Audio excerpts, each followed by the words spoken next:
السلام علیکم ورحمۃ اللہ وبرکاتہ۔ سنو ڈیجیٹل میں آپ کا خیر مقدم ہے۔ ناظرین، آج ہم بات کریں گے ابو نصر فارابی کے سیاسی افکار،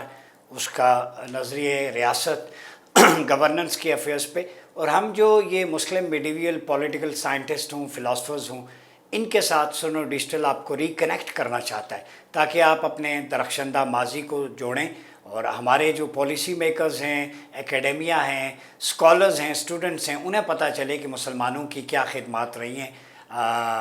فرام ہسٹوریکل پرسپیکٹیو، جو میڈیویل ایج میں، اور اس کے بعد کیا سروسز ہیں۔ تو ریکنیکشن ہے اپنے آپ کو اپنے ماضی کے ساتھ، علم و تحقیق کے ساتھ وابستہ کرنا۔ تو جب ہم ابو نصر فارابی کی بات کریں تو اس سے پہلے میں آپ کو ایک چیز بتا دوں کہ متعدد مسلمان جو فلاسفرز تھے، انہوں نے اسلام کو انٹرپریٹ کرنے کے لیے گریک فلسفی جو ہے اس کی روشنی میں اس کو پروموٹ کرنے کی کوشش کی، یعنی یونانی فلسفے پر اسلامی مفکرین پر بہت گہرا اثر رہا ہے۔ یہی وجہ ہے کہ ان کے سیاسی افکار پر افلاطون یعنی پلیٹو اور ارسطو یعنی ایرسٹوٹل کا بہت بڑا اثر رہا ہے، امپیکٹ۔ انہیں افلاطون کی اس رائے سے کامل اتفاق تھا کہ قانون ہی بڑا ریاست کی اصل اور واحد اساس ہے۔ افلاطون نے کہا تھا کہ جو قانون ہے، لا ہے، یہ ریاست کی بنیاد ہوتی ہے، اصل ہوتی ہے، اور اسی چیز کو مسلمان مفکرین نے آگے اس کو انٹرپریٹ کیا، اس کی مختلف ڈائمنشنز پہ بات کی،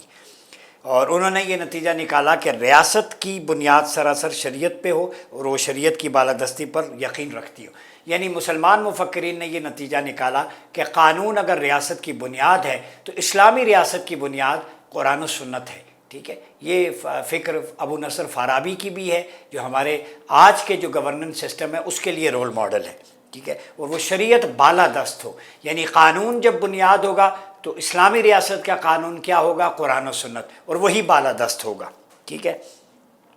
اور جس کا قانون قرآن و سنت ہوگا وہی شریعت کے مطابق اسلامی ریاست کہلا سکے گی۔ لیکن اگر کسی ریاست میں شریعت نافذ نہ کی گئی ہو یا محض انسان کے خود ساختہ قوانین کے تحت وہ وجود میں آئی، ایسی ریاست اسلامی ریاست نہیں ہوگی،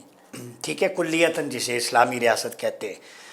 ان مسلمان مفکرین کا عقیدہ یہ بھی ہے کہ شریعت کے اصلی اور گہری اسرار و معارف صرف فلسفے کے ذریعے ہی سمجھ میں آ سکتے ہیں۔ یہاں بڑی امپورٹنٹ چیز ہے کہ جو سبب ہے، جو معرفت ہے، جو حکمت ہے شارع علیہ السلام کی یا اللہ رب العزت کی، اس کو جاننا بہت ضروری ہے، ٹھیک ہے۔ افلا یتدبرون فی الخلق، جو قرآن میں کہا گیا کہ ڈائیو کریں، غور و فکر کریں، اللہ کی حکمت کو جاننا، یہ سنت ہے ابراہیم علیہ السلام کی، آقا علیہ السلام کی۔ کچھ حکمتیں آپ کو سمجھ میں نہیں آئیں گی لیکن انبیاء اور رسول کو آتی تھی، تو حکمت سمجھنے سے ایمان اور مضبوط ہوتا ہے۔ وہ مسلمان مفکرین کا یہ بھی کہنا ہے کہ جب ریشنل اپروچ سے ڈائیو کریں گے، اور اس ریشنلٹی کا مطمع نظر یہ ہونا چاہیے کہ ہم چیز کو دلیل کے ساتھ جاننے کی کوشش کریں تاکہ ایمان مضبوط ہو۔ تو ریشنلٹی کا جو ہے ٹریڈیشن میں جب انوالومنٹ ہوتی ہے تو آپ کے فیتھ کو اسٹرینتھن کرتی ہے، یہ پرپز ہوتا تھا۔ تو ابو نصر محمد بن محمد فارابی یہ پہلا مفکر تھا سیاسی طور پر جو افلاطون اور ارسطو کے افکار کے زیر اثر ہونے کے باوجود اس نے اپنی طرف سے بہت عام انوویشنز کی، کچھ ایڈیشنز کیے پولیٹیکل تھاٹس میں۔ اپنے یونانی اساتذہ کی مانند فارابی کو بھی انسان کے حقیقی مقصد سے گہری دلچسپی تھی، اور وہ مقصد تھا حصول مسرت۔ لیکن فارابی جس نقطے پر خاص توجہ دیتے ہیں کہ خوشی کیسے حاصل ہو، وہ کہتا ہے خوشی ایک ہی صورت میں حاصل ہو سکتی ہے، وہ ہوتی ہے ڈیوائن پلیئر۔ جب آپ قرآن و سنت اور شریعت کی روح میں رہ کے کام کریں گے تو اللہ نے جو لمٹس دی ہیں ان کے درمیان رہتے ہوئے ایک ماڈریٹ اپروچ اختیار کریں گے۔ Submit your authorities in front of اللہ، الاسلام و تسلیم کے تحت فارابی کہتا ہے اسی میں حقیقی مسرت ہے۔ ظاہری مسرت جسم کو حاصل ہوگی، لیکن فارابی کے نزدیک روح کی تسکین، من کی تسکین وہ باطن کی صفائی سے ہوتی ہے۔ وہ آپ کو سچ بولنے سے، جسٹس سے، ایکویلٹی سے، ایمپیتھی سے، ایثار سے آتی ہے۔ تو حقیقی مسرت جو ہے وہ قرآن و سنت کے طابق ہے۔ وہ وہی ہے کہ جب مسرت اور کاملیت انسان تنہائی میں حاصل نہیں کر سکتا۔ اب یہ بھی بڑی امپورٹنٹ ہے، یہاں فارابی نے اس چیز کو رد کیا ہے، رہبانیت کو، جس کے بارے میں آپ صلی اللہ علیہ وسلم نے کہا، فرمایا کہ لا رہبانیت فی الاسلام، اسلام میں گوشہ نشینی یا مکمل رہبانیت کو کوئی تصور نہیں کہ دنیا سے کٹ کے جنگل میں چلے جانا یا گوشہ نشین ہو جانا۔ وہ کہتا ہے وہ بھی اس نے آپ صلی اللہ علیہ وسلم کی سنت کے مطابق اس کو انٹرپریٹ کیا کہ جو ہے وہ آپ انسانوں سے انٹریکشن کرتے ہیں ایک دوسرے سے، people to people contact, nation with nation contact, تو آپ کو سوشل انٹریکشن سے جو ہے وہ قوت ملتی ہے، اور اس کو کہتے ہیں سول سوسائٹی، ٹھیک ہے۔ اور یہ سول سوسائٹی بنا کر انسان کو رہنا پڑتا ہے، ایک دوسرے کے حقوق و فرائض کا خیال رکھنا پڑتا ہے، ٹھیک ہے۔ وہ کہتا ہے مسرت معاشرے میں جماعت اجتماعیت سے حاصل ہوتی ہے، خوشی تنہا نہیں حاصل ہو سکتی، ٹھیک ہے۔ خوشحالی کی مسرت وہ کہتا ہے، اور دوسرا آخرت میں مسرت حاصل کرنے کی تیاری، یعنی فارابی اکاؤنٹیبلٹی کو بھی کہتا ہے کہ یہ دنیا آپ کا ایگزامینیشن ہال ہے، یہاں اچھا کریں گے، ڈیوائن پلیئر ہوگی تو آپ کو آخرت میں اس کا ریوارڈ ملے گا، اور وہ ریوارڈ مسرت کی صورت میں ملے گا، یمین یعنی دائیں ہاتھ میں نامہ اعمال ملے گا۔ تو اصل میں فارابی نے دنیا کو آخرت سے کنیکٹ کیا ہے کہ یہ آپ کی پریپریشن ہے، یہ لیبارٹری ہے، یہاں جو کچھ کریں گے وہ آؤٹ کم اس کا at the day of judgment آپ کو ملے گا۔ یہ بہت خوبصورت تھاٹ ہے، اور اسی لیے کہتا ہے کہ انڈیویجول اپنے آپ کو ٹھیک کرنا سیاست ہے، پھر سیاست تدبیر منزل ہے، گھر کے افیئرس کو ان پہ خرچ کرنا، ٹائم دینا، اور پھر سیاست مدن ملک کے معاملات میں عوام کی فلاح و بہبود کے لیے کام کرنا، یہ حقیقی مسرت ہے۔ تو وہ کہتا ہے کہ اگر اپنے نفس کے ساتھ اصلاح کرو گے، اپنی ذات کے ساتھ اصلاح کرو گے، یہ خوشی ہے، پھر گھر کی خوشی ہے، گھر والوں کے ساتھ اچھا انٹریکشن ہوگا، امور خانہ داری کو مینج کرنا، پھر ملکی انتظام، نظم و نسق، غریبوں کو ان کی دہلیز تک انصاف پہنچانا، بنیادی ضروریات کا سہولیات پہنچانا، تو یہ وہ کہتا ہے کہ آخرت میں پھر آپ کو اس کا ریوارڈ ملے گا۔ پھر وہ کہتا ہے کامل اور مثالی ریاست وہ تھی کہ جس پر نبی کریم صلی اللہ علیہ وسلم نے بحیثیت امام حکومت کی تھی۔ کامل ریاست ابو نصر فارابی کے نزدیک ریاست مدینہ ہے، جس کے حکمران آپ صلی اللہ علیہ وسلم تھے، چونکہ آپ کا اللہ سے براہ راست رابطہ تھا، جس کا قانون بذریعہ وحی حضور پر نازل ہوا، تو قانون وحی کے ذریعے آپ صلی اللہ علیہ وسلم کے قلب اقدس پہ نازل ہوا۔ یہ ابو نصر فارابی کا نظریہ ہے، جس کے گہر و اسرار و معنی حضور علیہ الصلاۃ والسلام بحیثیت نبی اور رسول اور فلسفی بخوبی جاننے کی قدرت رکھتے تھے، یعنی اللہ کے معانی کو، معارف کو انٹرپریٹ کرنے کی جو کمپریہنسو اور ایبسولوٹ اتھارٹی اور کیپیسٹی ہے، وہ صرف آپ صلی اللہ علیہ وسلم کی ذات تھی، کہ قرآن کی آیات کی تشریح، اسی لیے قرآن نے کہا لِتُبَيِّنَ لِلنَّاسِ، کہ آپ کھول کے لوگوں کو واضح کر کے بیان کر دیں۔ فارابی کا نظریہ ہماری سمجھ میں اسی وقت آ سکتا ہے جب ہم نبوت کے بارے میں اس کے نظریات سے بھی کما حق واقفیت رکھتے ہیں۔ اس کا عقیدہ تھا کہ جو لوگ ریاست مدینہ میں اس وقت رہائش پذیر تھے، جن کو حقیقی مسرت و کاملیت نصیب ہوئی اور انہوں نے اپنی حقیقی تقدیر کا فہم حاصل کر لیا، چونکہ رسول کریم صلی اللہ علیہ وسلم امام مطلق یا قانون کے حتمی شارع تھے، شارع بھی شارح بھی، قانون ساز، لا میکنگ اتھارٹیز بھی تھی، اور جو ہے وہ انٹرپریٹیشن کی اتھارٹیز بھی، ٹھیک ہے۔ یعنی جو بہت سارے معاملات قرآن میں نہیں، آپ صلی اللہ علیہ وسلم نے جو حکم دے دیا وہ حلال و حرام ہو گیا، تو یہ لا میکنگ اتھارٹیز بھی ہیں۔ لہذا وہ مثالی ریاست یعنی مدینہ الفاضلہ کے حقیقی فرما روا تھے۔ تو الفارابی نے آپ صلی اللہ علیہ وسلم کی ریاست کو مدینہ الفاضلہ، مثالی ریاست، علم و فضل والی، فضیلت والی ریاست قرار دیا ہے۔ تو پیغمبر، قانون ساز، فلسفی امام کی عدم موجودگی میں مثالی یا کامل ریاست کی عملی صورت ناممکن تھی، اس لیے فارابی نے غیر کامل ریاست کی مختلف قسمیں گنوائی ہیں، یعنی خلافت راشدہ کے علاوہ، خلافت تو علی منہاج النبوہ ہے، یہ میں پوائنٹ واضح کر دوں، کامل ریاست صرف آپ صلی اللہ علیہ وسلم کے دور میں مدینہ تھی،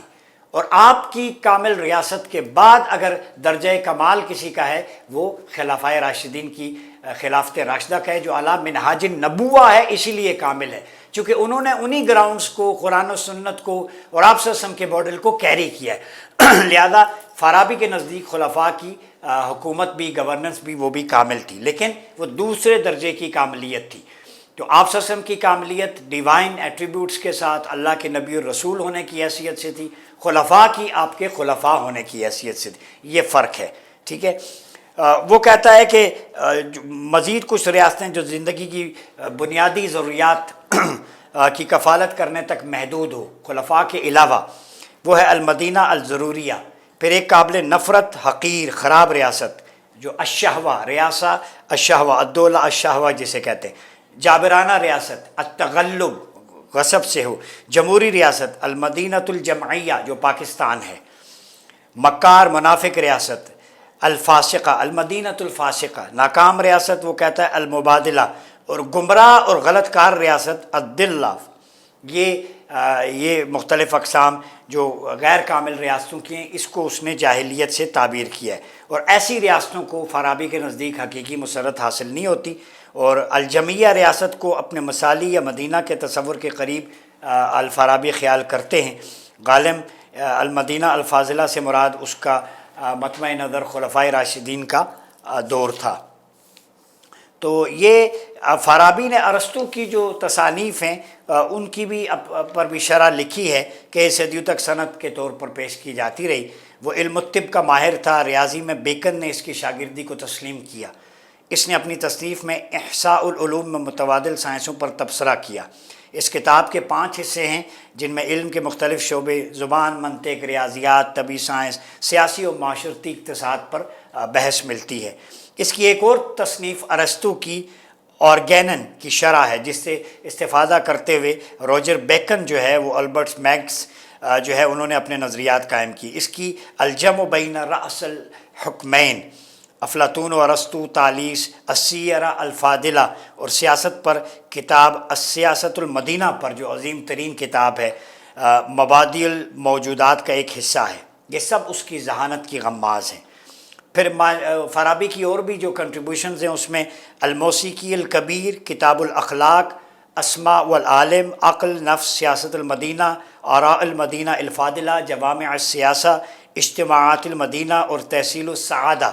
یہ شامل ہیں۔ کتاب الاخلاق اور اسماء العالم ارسطو کی تصانیف پر تنقید ہے، کریٹیکل انالیسز ہے، جبکہ سیاست المدینہ افلاطون کی کتاب نوامیس کی تلخیص ہے۔ تو یہ کنٹریبیوشن پالیٹکس کے مختلف ڈائنامکس کو جتنا ڈیپتھ میں ابو نصر فارابی نے شامل کیا ہے، کسی اور نے نہیں شامل کیا، اور میرے خیال میں ہمیں اپنے سلیبس میں مسلم مشاہیر کو شامل کرنا پڑے گا تاکہ آج کے لوگوں کو پتہ چلے کہ ان کا گورننس اور پولیٹیکل ماڈل کیا تھا اور پاکستان کے لیے کیا ہو سکتے۔ پھر فارابی کے نزدیک فلسفے کا مقصد خالق کا شعور و ادراک ہے، اور فلسفے کے لیے ضروری ہے کہ وہ اپنے اعمال میں زیادہ سے زیادہ خدا کی طرف متوجہ ہو، خود کو بہتر بنائے، کنبے کی اصلاح کرے اور ریاست کی تعمیر نو اور تنظیم کرے۔ یہ سیاسی افکار ہیں اس کے۔ پھر وہ کہتا ہے اجتماع کی اقسام 2 قسمیں، اجتماع تام اور اجتماع ناقص و نامکمل۔ فارابی کے نزدیک کرۂ ارض میں رہنے والے لوگوں کا سب سے بڑا اجتماع ہے، لیکن اس عظیم اجتماع کا جو ہے بین الاقوامی اتحاد جغرافیائی آب و نسل، کردار، زبان، رسم و رواج کے اختلاف کے باعث ممکن نہیں۔ لیکن فارابی کے ان تصورات کو لیتے ہوئے بہت سارے مسلمان مفکرین نے لکھا ہے کہ حج بہت بڑا اجتماع ہے کرۂ ارض پر انسانوں کا، جو ایک ڈریس کوڈ میں ہوتا ہے، پیسفلی ہوتا ہے، ایک طلبی ہوتی ہے، یونٹی آف کمانڈ ہوتی ہے۔ تو یہ مسلمانوں کے رچ کلچر اور پولیٹیکل تھاٹ کو ایکسپلور کرتا ہے۔ اس پہ فارابی نے بھی کہا کہ حج جو ہے وہ ایک ٹالرنس کا، انٹرسیکٹ ہارمنی کا، یونٹی کا اور لو کا ایسنس بہت بڑا خوبصورت اجتماع ہے، اور یہ مسلمانوں کی سب سے بڑی انٹرنیشنل اگر کانفرنس دیکھیں گلوبل وہ حج ہے۔ تو وہ کہتا ہے حج کے موقع پر مسلمان اپنی تنظیم کریں، نہ صرف ثقافتی، تہذیبی، سیاسی بلکہ اجتماعی۔ تو سیاسی تصورات بھی الفارابی کے نزدیک وہاں پہ درست ہو سکتے ہیں۔ پھر معیاری مملکت میں وہ کہتا ہے جہاں پر اقتدار اعلیٰ اللہ کے پاس ہو، قرآن و سنت کے مطابق فیصلے ہوں، اور عملاً معاشرتی تشکیل آپ صلی اللہ علیہ وسلم کی سنت و سیرت کے اصولوں پر کی جائے، ٹھیک ہے۔ پھر وہ کہتا ہے کہ ریاست جو ہے اس کے اندر جتنے بھی اصول ہیں ان میں 12 خصوصیات ہونی چاہیے ایک خلیفہ کی، حاکم وقت کی۔ جسمانی آرگنز عمدہ ہوں اور بے عیب ہوں، بدرجہ عدم ادراک ہو، ویژنری لیڈر ہو ریاست کا ہیڈ، جو کہا جائے اس کا صحیح تصور کرنا، مکمل اس کی قوت حافظہ بہترین ہو، حافظ قرآن ہو، ملٹری کمانڈ اچھی ہو، جسمانی طور پہ مضبوط ہو، ٹھیک ہے، کم سے کم دلائل کی حد تک معاملے کی گہرائی تک پہنچتا ہو، لیس آرگومنٹ کی بیس پہ گہرائی میں انسائٹ فل ویژن ہو،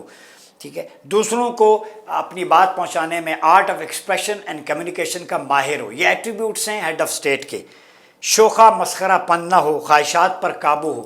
سیکسول اسالٹ میں انوالو نہ ہو، ٹھیک ہے، اور پھر حق گوئی پھر اس کے بعد قلب کی وسعت، جبر سے نفرت کرتا ہو، نیکی کا فروغ کرتا ہو۔ یہ وہ ساری خصوصیات ہیں جو فارابی نے ایک حکمران کے لیے بیان کی ہیں۔ ہمیں چاہیے کہ ابو نصر فارابی جیسے دیگر مفکرین کے اور ان کے افکار کو نہ صرف سلیبس میں شامل کریں، ہماری کانفرنسز اکیڈمیا کی ان مشاہیر پہ ہونی چاہیے، ان کا جو ورک ہے، ان کی کتابیں ہیں، ان کو ایکسپلور کریں، ان پہ سلائیڈز بنائیں، پوری دنیا سے اسکالرز کو اکٹھا کریں، اپنے نوجوانوں کو ریکنیکٹ کریں کہ ان کا کام کیا ہے۔ وہ کتابیں انگلش میں، دوسری زبانوں میں ٹرانسلیٹ ہو چکی ہیں، وہ بہترین ماڈل ہے ہمارے پاکستان کے لیے اور ہمارے نوجوانوں کو سیکھنے کے لیے۔ اپنا بہت خیال رکھیے گا۔ اپنے میزبان ڈاکٹر عمر ریاض عباسی کو اجازت دیجیے۔ اللہ حافظ۔